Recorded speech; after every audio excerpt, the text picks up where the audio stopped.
E aí pessoal, tudo bem? Aqui quem fala é o Marcos e estou aqui com o Gabriel para falar sobre o livro Quilombos, de Laura Souza. A questão social no Brasil surge junto ao sistema colonial escravista, e junto a ela surgem os primeiros sinais de desigualdade, privilégios e autoritarismo. O livro se tornou base para reflexões e estudos sobre a resistência negra e nos ajuda a identificar características sobre o surgimento da nossa sociedade. Entre várias obras, podemos destacar a canção Lágrima do Sul, de Marco Antônio Guimarães, que relata a grande duração da escravidão no Brasil e as questões sociais no sistema colonial escravista a partir de movimentos quilombolas de resistência política. Na primeira parte da música é apresentado a dor na solidão e a falta de esperança de sair de tal situação de maus tratos que os escravos sofriam.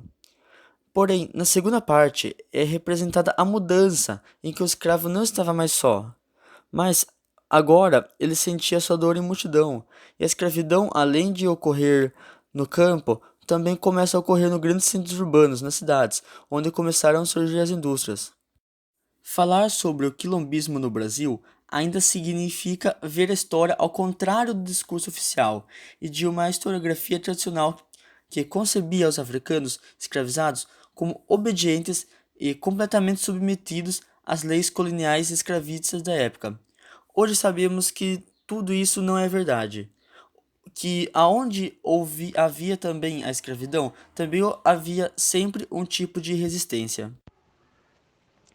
A resistência negra não era apenas marginal, ela se infiltrou nas ruas das cidades coloniais, criando espaço na habitação para a sobrevivência, a partir das modalidades semi-livres de trabalho, que são quintandeiros, marinheiros, engraxantes, agricultores e até escravos de ganho, e outros. E suas expressões culturais, capoeira, jangueiros, sambistas e comunidade de terreiro. O quilombismo durou do século XVI até a abolição.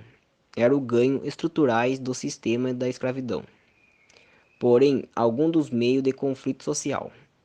Entretanto, podemos reconhecer que a palavra quilombismo é o conceito de resistência dos africanos e afro-brasileiros escravizados na colonização do nosso país.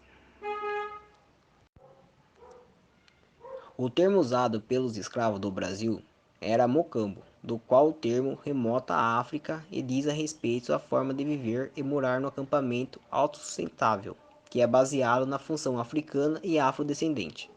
O Andrelino Campo, que é um geográfico, diz que o termo quilombo foi usado pelo Mandão, e não pelos próprios escravos, que chamavam de mocambo ou cerca. A coroa portuguesa deu o termo quilombo em resposta ao Conselho Ultramarino, data de 2 de dezembro de 1740, significando toda habitação de negros fugidos que passam de 5 em parte despovoada, ainda que não tenham rachos levantados nem se achem pilões neles.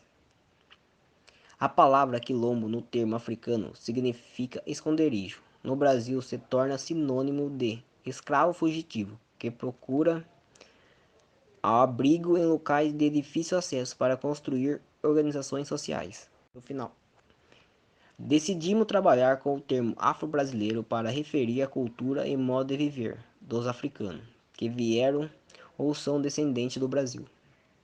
Usaremos como expressões para caracterizar a população e a cultura e com o termo quilombola para nos referir à forma de resistência social da população afro-brasileira, ou seja, aqueles que faziam quilombismo a sua militância social e política em momento histórico em que era negadas toda e qualquer cidadania e todo qualquer direito na sociedade que se buscava construir para criar o Brasil.